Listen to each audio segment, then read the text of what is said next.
ജീവിതശൈലിയിലുണ്ടായ മാറ്റം സംസ്ഥാനത്ത് ക്യാൻസർ രോഗികൾ കൂടുന്നതിന് കാരണമാകുന്നു. ഈ വർഷം ഫെബ്രുവരിയിൽ സർക്കാർ തുടങ്ങിയ ആരോഗ്യം ആനന്ദം അകറ്റാം അർബുദം ക്യാമ്പയിനിന്റെ ഭാഗമായി ആദ്യ 5 മാസത്തിനിടെ ഗവൺമെന്റ് ആശുപത്രികളിൽ നടത്തിയ പരിശോധനയിൽ 272 പേർക്ക് രോഗം സ്ഥിരീകരിക്കുകയും 52,859 പേർക്ക് രോഗലക്ഷണങ്ങൾ കണ്ടെത്തുകയും ചെയ്തു.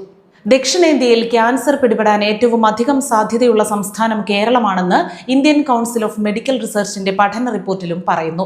75 വയസ്സിനുള്ളിൽ സംസ്ഥാനത്തെ 6 പുരുഷന്മാരിൽ ഒരാൾക്കും സ്ത്രീകളിൽ 8-ൽ ഒരാൾക്കും ക്യാൻസർ ഉണ്ടാകാൻ സാധ്യതയുണ്ട്. 2015 മുതൽ 19 വരെയുള്ള ക്യാൻസർ ബാധിതരുടെ കണക്കുകൾ താരതമ്യം ചെയ്തായിരുന്നു പഠനം. തിരുവനന്തപുരം, കോട്ടയം, തൃശൂർ, എറണാകുളം, മലപ്പുറം, കണ്ണൂർ ജില്ലകളിലാണ് കൂടുതൽ ക്യാൻസർ രോഗികൾ ഉള്ളത്. ക്യാൻസർ ബാധിതരുടെ ദേശീയ ശരാശരി 1,136 ആണ്. കേരളത്തിൽ ഇത് 168. മലയാളികളുടെ ആഹാരശീലങ്ങളിലെ മാറ്റത്തെ തുടർന്നുള്ള ഹോർമോൺ വ്യതിയാനം ക്യാൻസറിന് കാരണമാകുന്നുവെന്ന് ഡോക്ടർമാർ പറയുന്നു.